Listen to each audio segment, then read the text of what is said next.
आप सभी बहनों को हाथ जोड़ के राम राम। 2-3 दिन से वीडियो नहीं बना पाई थी तो क्षमा चाहती हूँ। मैं एक छोटी सी घटना अपने परिवार की बताती हूँ।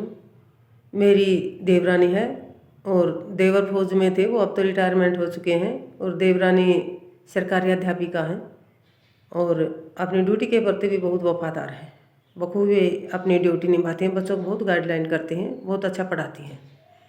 2 बेटे हैं उसके पास। उसकी सोच पॉजिटिव है।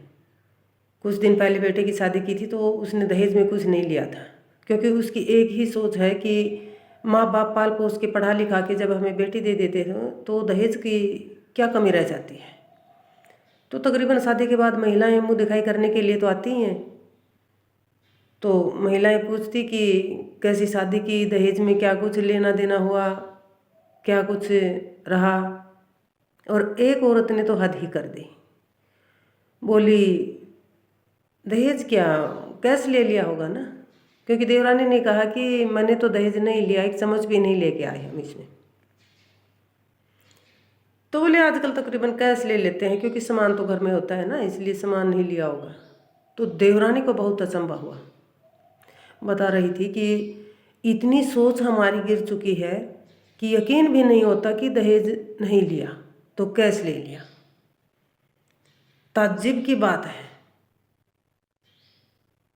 मैं तो देखो इसमें महिलाओं को बहुत दोषी मानती हूँ कि हमारी इतनी नेगेटिव सोच हो चुकी है। क्या पैसा ही सब कुछ है? अरे सोच के देखो, जो माँ बाप पाल पोस के पढ़ा लिखा के बेटी दे देते हैं तो क्या रह जाता है इसमें फिर बाकी।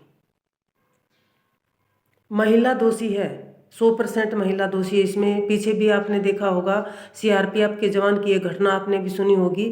करेटा गाड़ी मांगने वाले, और पीछे से उसकी माँ ऑडियो में क्या कह रही कि तुमने तो हमारी नाक कटवा दी। आज वो समाज के सबके सामने है। अच्छा लग रहा है ना आज उसको।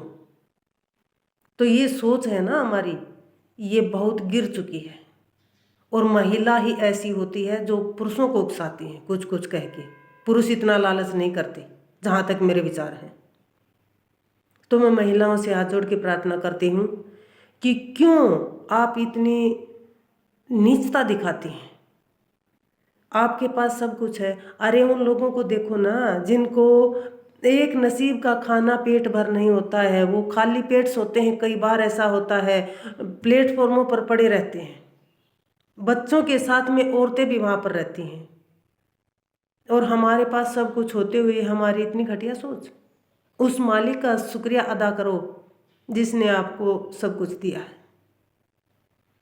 तो देखो मेरी माताओं, मेरी बहनों, औरत को कलंकित मत करो।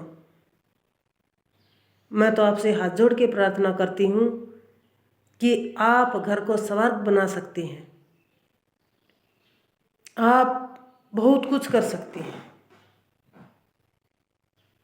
तो मत नीचता दिखाओ। आपसे बस एक ही प्रार्थना है कि आप अपनी सोच को थोड़ा बदलें, पॉजिटिव सोच बनाएं। हर माँ के पास बेटी होगी, कोई एक आध माँ ऐसी होगी जिसके पास बेटी नहीं होंगी, खाली बेटे बेटे होंगे। तो वही बेटी हम किसी के घर में भेजते हैं, किसी की बेटी हमारे घर में आती है। तो आप ऐसा क्यों नहीं करती कि न दहेज लेंगे और न दहेज देंगे? वैसे भी ये कानूनी अपराध है, तो क्यों ना हम अपनी सोच को बदलें। तो आप सभी से हाथ जोड़ के प्रार्थना करती हूँ कि कृपया महिलाओं पर दाग न लगाएं, महिलाओं को कलंकित न करें। आप बहुत अच्छी हैं, बहुत कुछ कर सकती हैं। आप समाज में परिवर्तन ला सकती हैं अगर आप चाहें तो।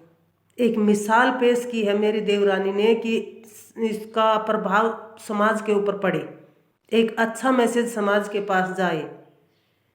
तो कितना दिल टूटता है ना जब इस प्रकार की बातें सुनते हैं। तो अपनी तरफ से कितना अच्छा करने की कोशिश करते हैं, लेकिन सोच कितनी घटिया हो चुकी है।